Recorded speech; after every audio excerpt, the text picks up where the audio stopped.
Chapter 3. Death in the Arcanum A.Z.F. Among the techniques given by the Venerable Master Samael, and then complemented and clarified by the Venerable Master Lakshmi Daimon, one of the most powerful is the petition for the death of an ego to the Divine Mother Kundalini during the practice of the Arcanum A.Z.F, when the couple is practicing sexual mathuma. Throughout the previous chapters, it has become clear that the one who disintegrates the ego is the Divine Mother, as a power and a force superior to the mind is needed. This power of the Divine Mother acts in every person, whether single or married. The difference lies in the temperature that can be reached, depending on whether the person is working alone or with a partner.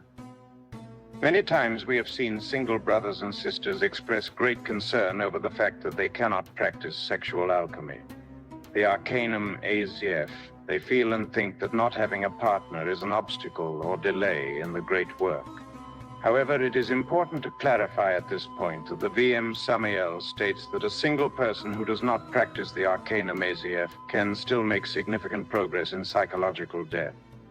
If the single individual works correctly, they can eliminate the legion, that is, up to 50% of the ego.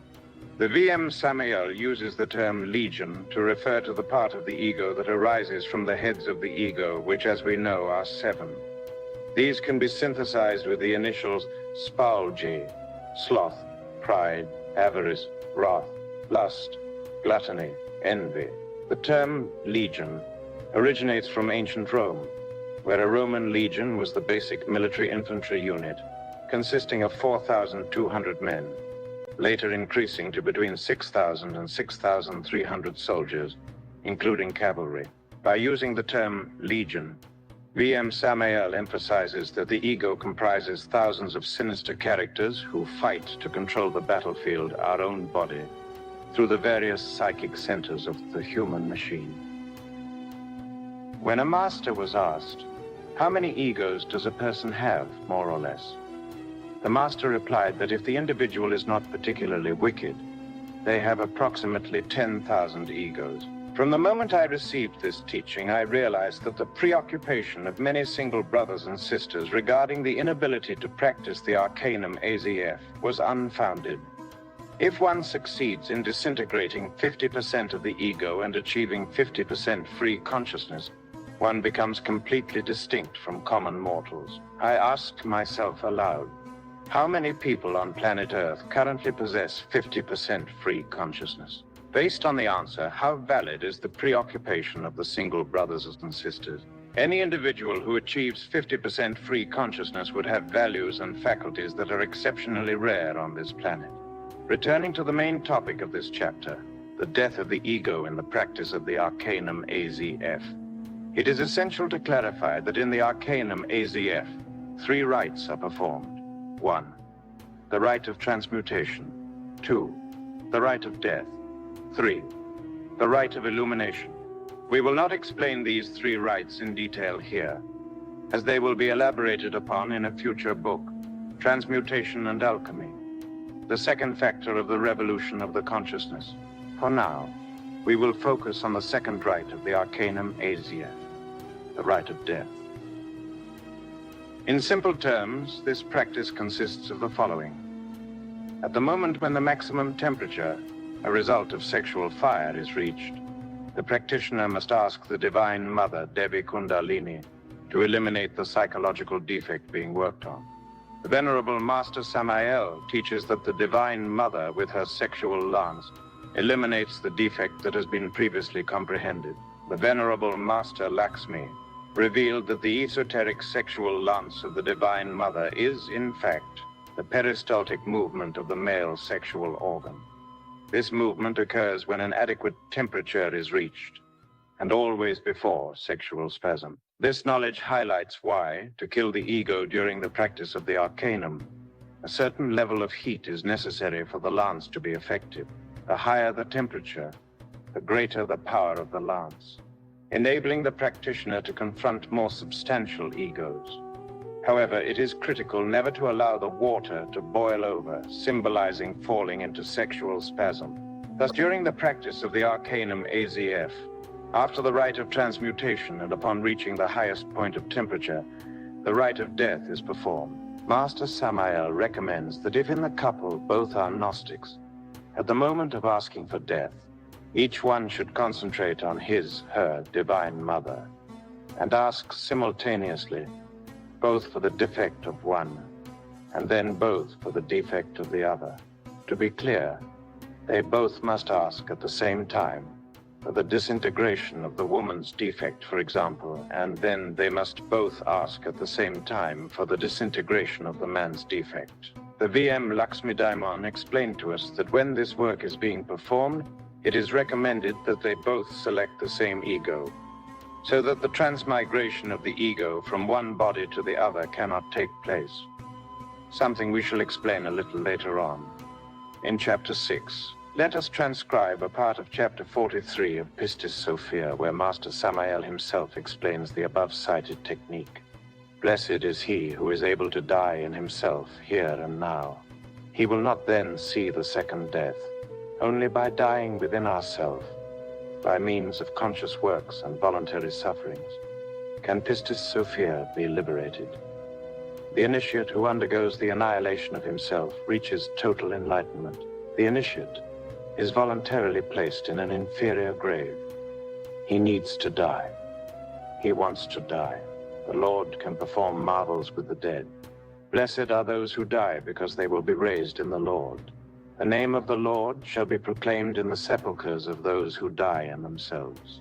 We are poor and miserable, naked and perverse, but we think we are holy and powerful. The interior profound Lord admonishes the initiate. We are badly accompanied, and the Lord shall take all bad company away from us. The bad company is inside of us. The bad company is the perverse psychic aggregates that we carry in our interior. The perverse companions are killed thanks to the Lord. After the death of our perverse companions, Pistis Sophia is liberated. It would be worthless to possess all the erudition of this world if we did not die in ourselves.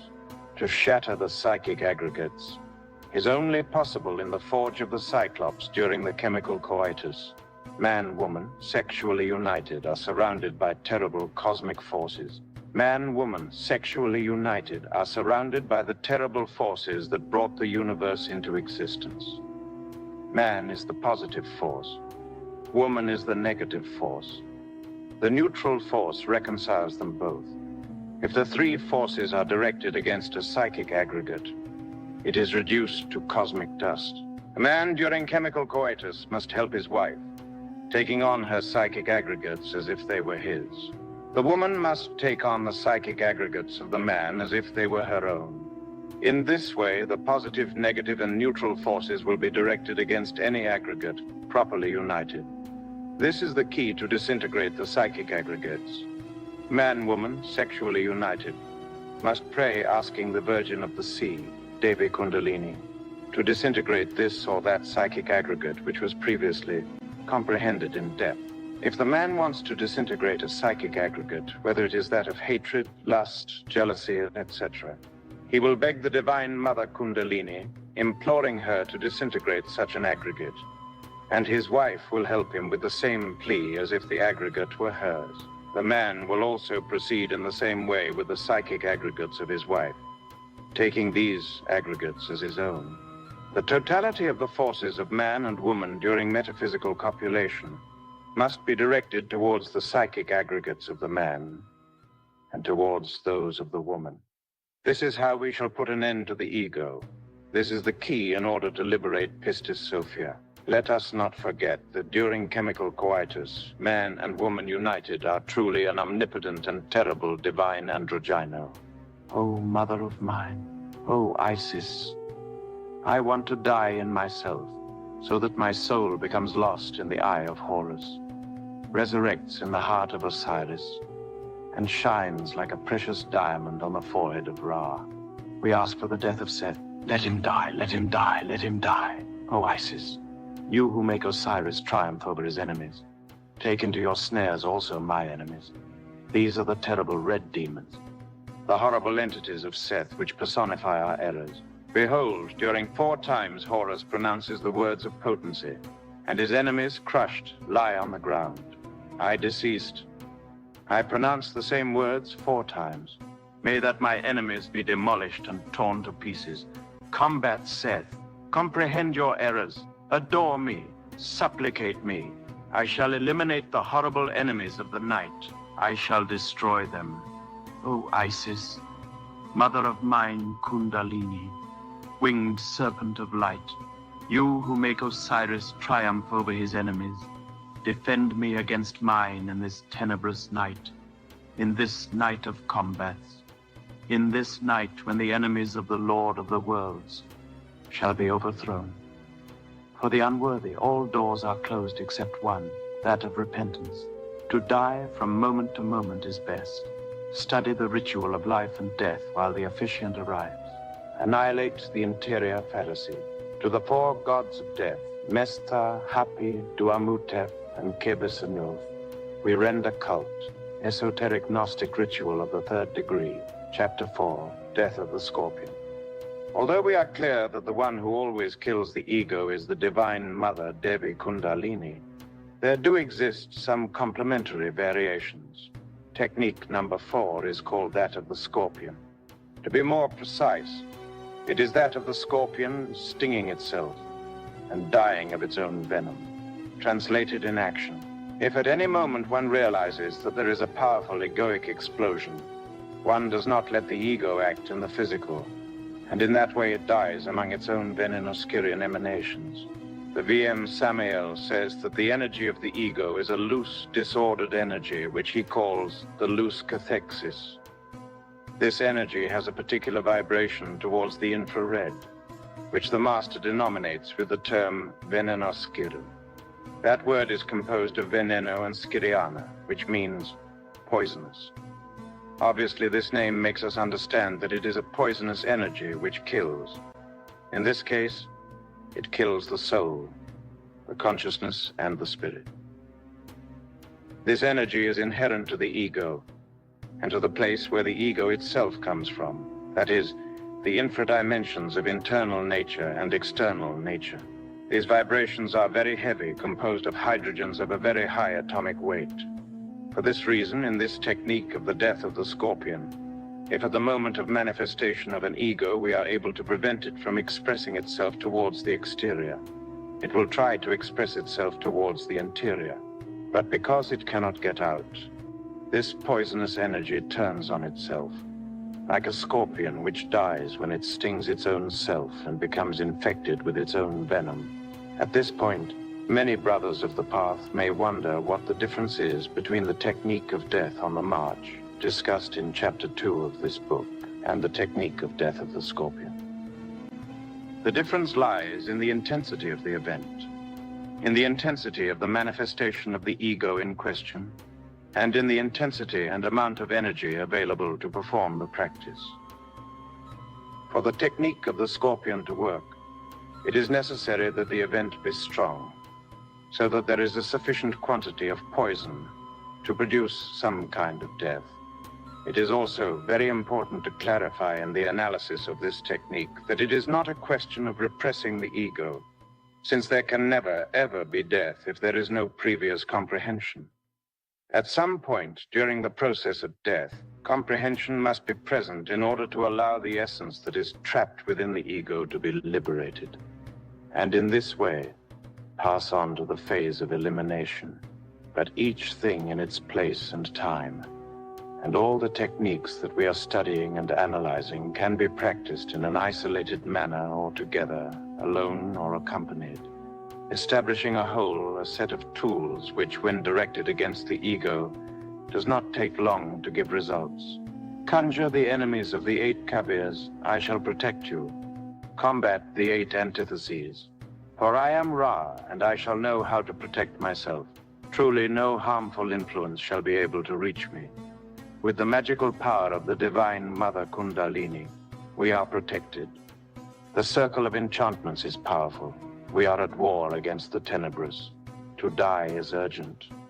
To resuscitate from the dead is indispensable. To ascend onto the heavens is cardinal and necessary.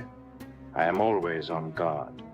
Esoteric Gnostic Ritual of the Fourth Degree, Chapter 5, Death by Starvation.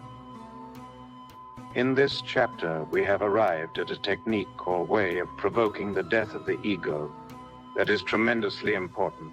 The ego, as we all know, is constituted of matter, energy, and consciousness, and that will be the topic of a detailed study in the next chapter.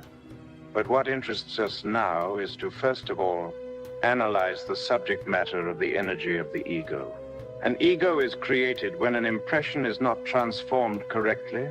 The information is directed to an incorrect psychic center, and instead of going to nourish the essence and then the consciousness, it goes to nourish the false personality and form a new ego, or to fatten an already existing ego. Once the ego already has an existence within us, it needs food in order to live, as does every living being. That food is energy that the ego receives through its manifestation in the different events of life. Each time the aggregate manages to take control of the human machine through some of the 5 psychic centers and manifests itself in the events of life, it receives an amount of energy which allows it to continue living. This is its food. Therefore, the technique, in order not to give any more energy to the ego, not to give it more food, is to simply not permit it to manifest. This technique consists of not committing the same mistake anymore. When we cease committing the same mistake, we cease giving food and energy to the ego. This process of cutting off its nourishment makes the ego begin weakening. Because if we draw a simple parallel with any living being of creation, whether it is a plant, an animal, or a human, if we stop feeding it, it dies. To perform this technique, 2 things are necessary. First of all, we have discovered the ego and have comprehended that the things it makes us do are wrong, and that if we continue doing them, we are harming our life, our spiritual path, and increasing our karma, and therefore the weight of the baggage we carry with us along the way. If we have comprehended this, we will obviously have the longing to stop committing that mistake. Second, we need to have sufficient willpower so that when the event occurs, we do not commit the mistake again.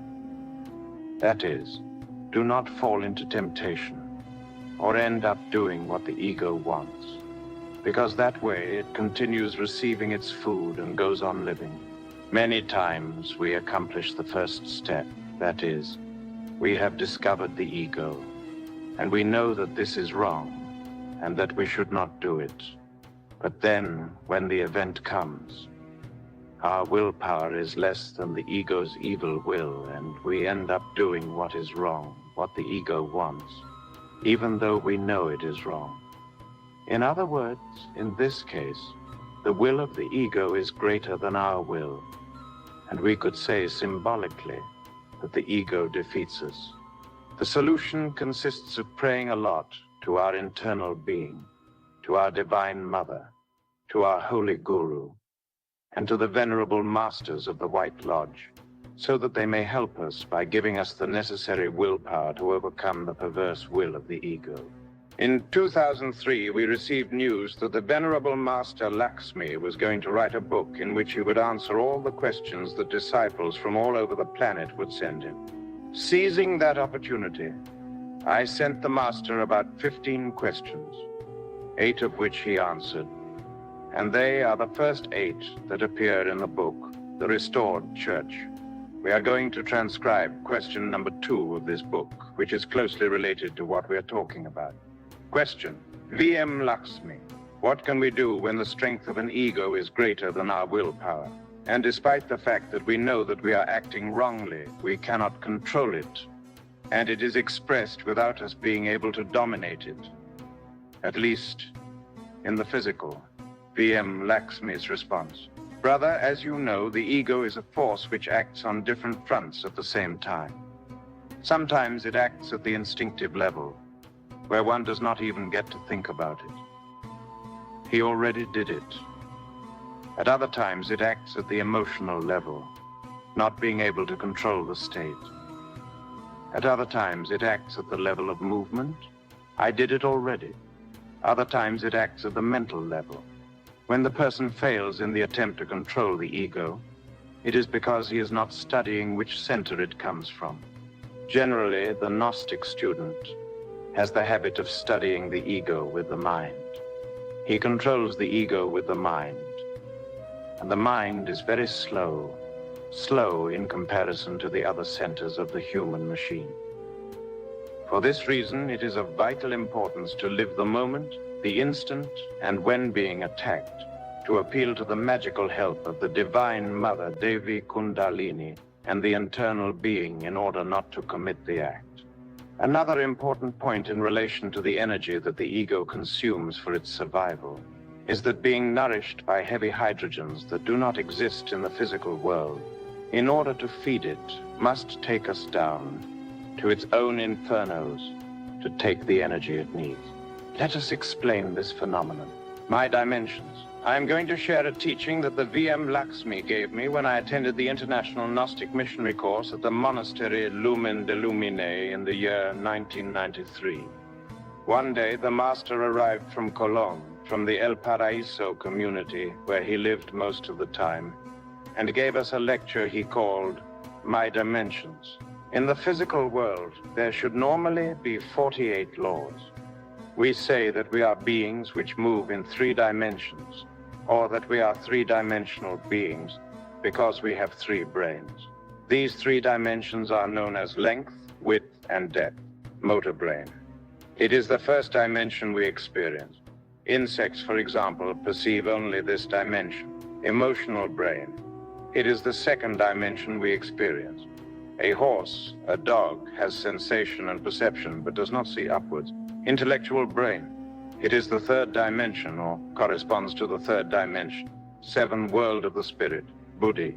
6, causal, human soul. Heaven, electronic world, psyche. 5, eternity, astral mental. 4, time, vital. 3, physical body, personality. A dimension is one thing and bodies are another. The 4th dimension of a person is the age. It is the time since the vital body was born. The 5th dimension belongs to the astral and mental dimensions. My 5th dimension is eternity.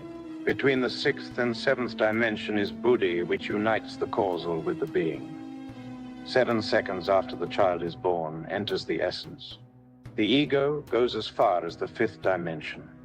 Between the 5th and 6th dimension, there is a space, which is the psyche. From the astral to the mental, only the colors change. The ego cannot enter the 6th dimension because it is the electronic world, uncreated light, and it disintegrates. The ego goes as far as the psyche.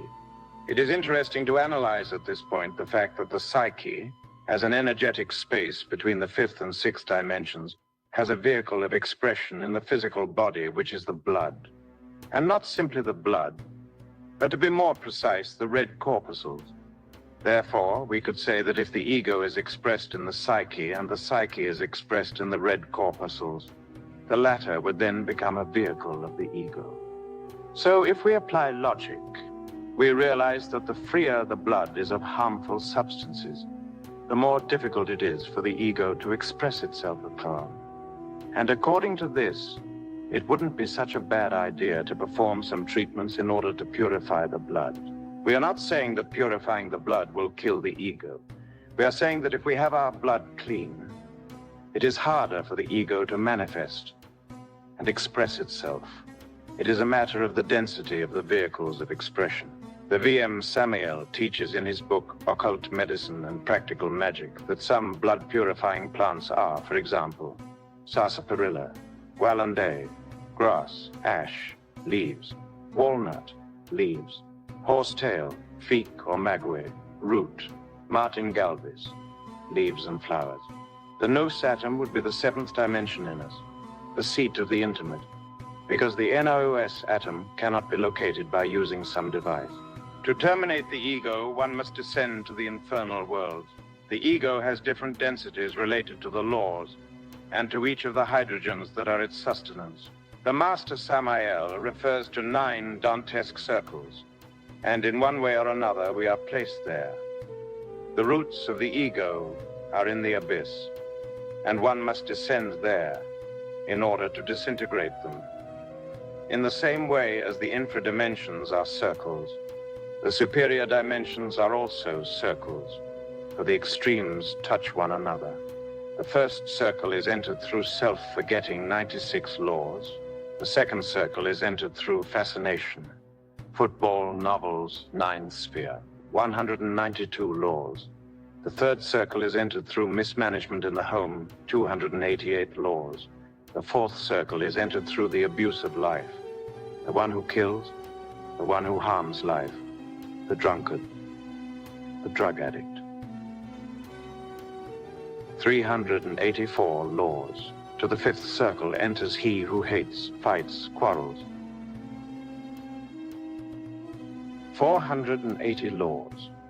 The sixth circle is entered through pride, self-love, vanity, every flash of vanity, 576 laws. The seventh circle is entered through fear, dread, 672 laws. The eighth circle is entered through things with no justice. The politicians, the corrupt, corruption, 768 laws. The ninth circle is entered when the disintegration of everything occurs. The death of death. 864 laws. Therefore, there is a phenomenon which takes place. The ego, in order to be able to feed, needs an energy that is in affinity with its own, and that has a certain number of hydrogens according to the circle to which it belongs.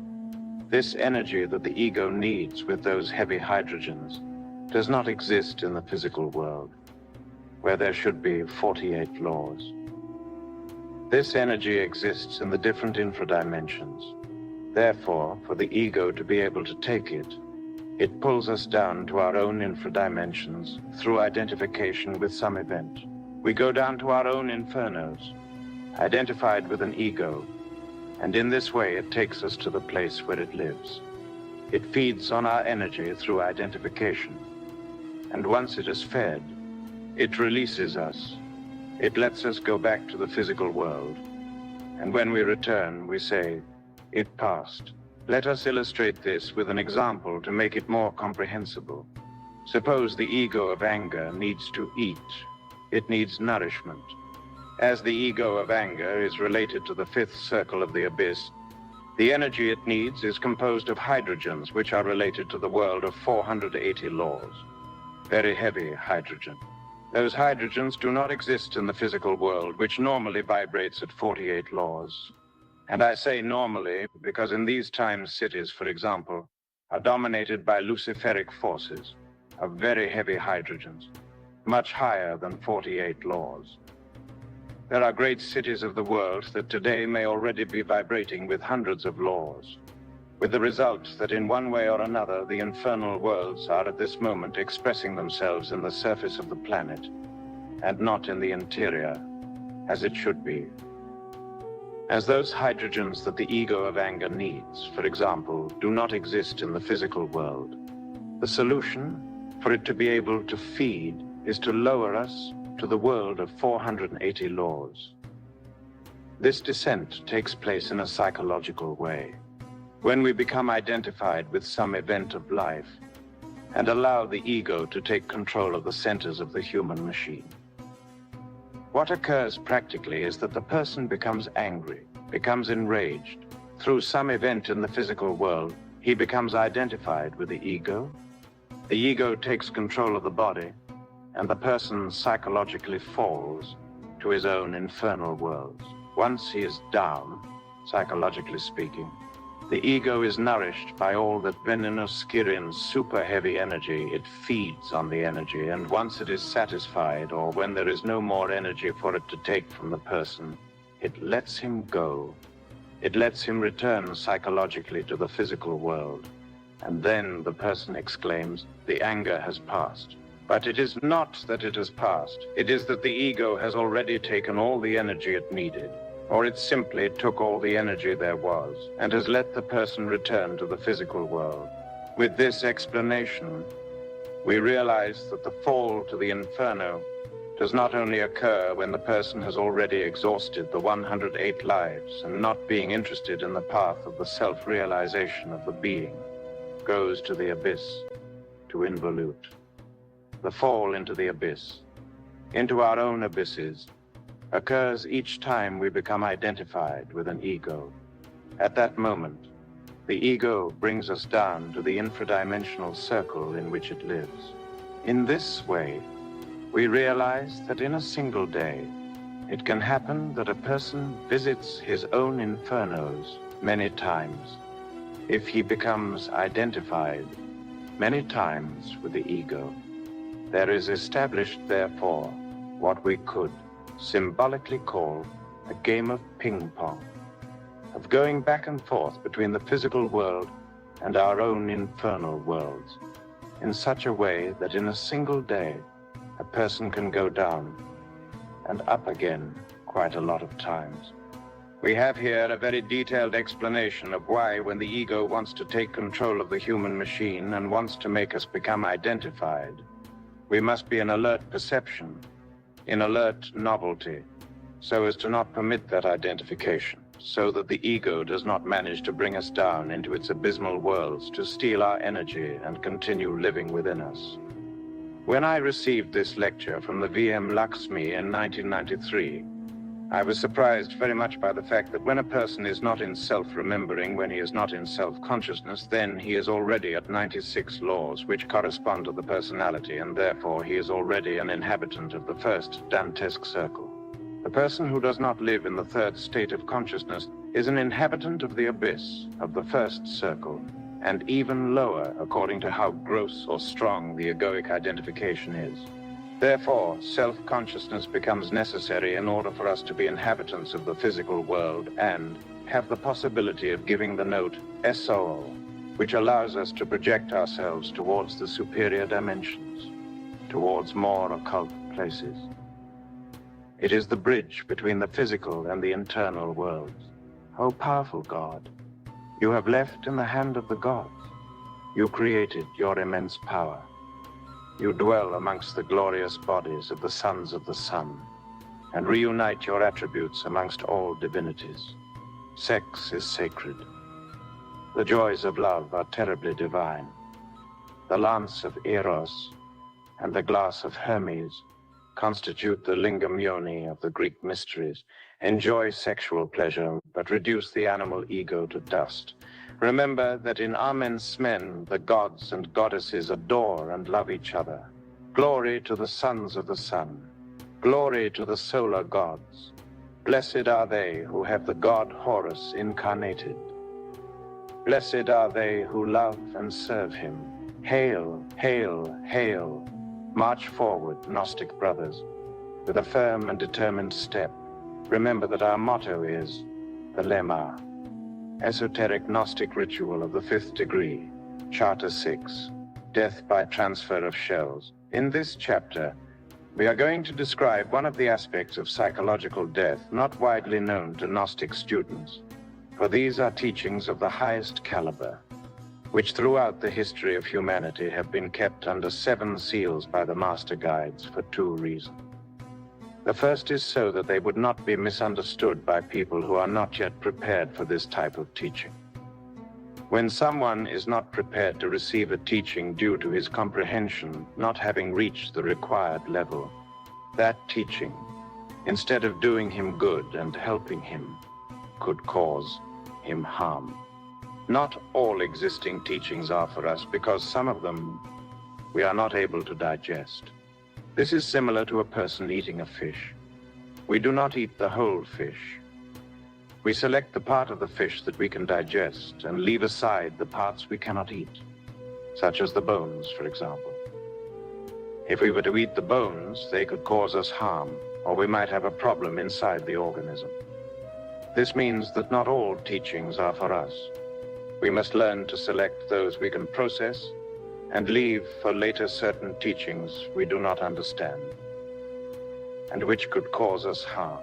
We might say that there are 3 kinds of teachings that a person can receive in the physical world, in internal meditation or in the astral world or the higher worlds of consciousness. 1. There are teachings that can be freely shared and given to everyone. 2. There are teachings that are for a few people or certain people that can be given remotely controlled to someone or a small group worth 3. There are teachings that are meant only for us, that cannot be given to anyone, not because of egoism, but because they are either very personal, or there is no one prepared to understand them and could cause either of the 2 problems mentioned above. We have explained in previous chapters that in order for the death of the ego, the disintegration, to take place, the ego must previously be comprehended, so that in this way the essence within it can be rescued and liberated. Once through comprehension the consciousness has been taken out of the ego, there remains only the container of the ego, what in esotericism is called the corpse of the ego, that is to say, the matter. Normally, this corpse is then eliminated by the Divine Mother through the different techniques we have analyzed until now. But there is an interesting phenomenon that could take place, which we propose to study in this chapter. Let us suppose that a person who is performing an inner spiritual work, who is confronting the work of psychological death, and who has already comprehended a certain psychological aggregate, is presented with an event related to one or more persons. Someone begins to verbally criticize the person who is doing the work of psychological death and criticizes him or points out an error or defect, which precisely coincides with the defect that the person is working on and that he has already comprehended. It exists inside him like a cadaver, ready to be eliminated by the Divine Mother. That ego has a malignant intelligence which allows it to understand and realize that it is condemned to death and disintegration because the person whose body it steals in order to express itself has already comprehended it and is not willing to provide it with more nourishment.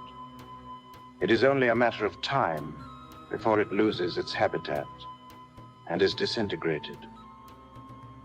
Therefore, the ego realizes all this, comprehends on a telepathic level that the other person who is criticizing has not comprehended this aggregate. For if he had, he would not have criticized it, and decides to make a transmigration to the body of the other person, where it will be able to continue living comfortably. In this process of transmigration, the person who is doing the work against the aggregate is freed from the cadaver of the ego, or as it is called in esotericism, from the shell, a term given to the ego at that stage because after having rescued the essence, it no longer has anything inside and is like an empty shell. That shell is transferred to the one who criticized, and it immediately bottles up his consciousness even more. It is now even more bottled up in the same kind of ego that that person already has. This means that the walls of that person's prison cell become thicker.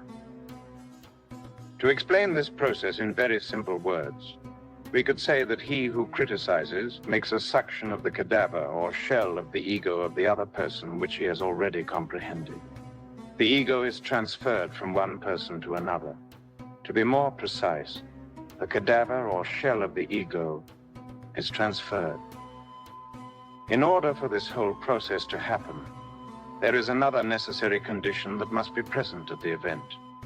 The person who has already comprehended that ego, at the moment of being criticized, must not defend himself, must not say anything, must not defend the ego.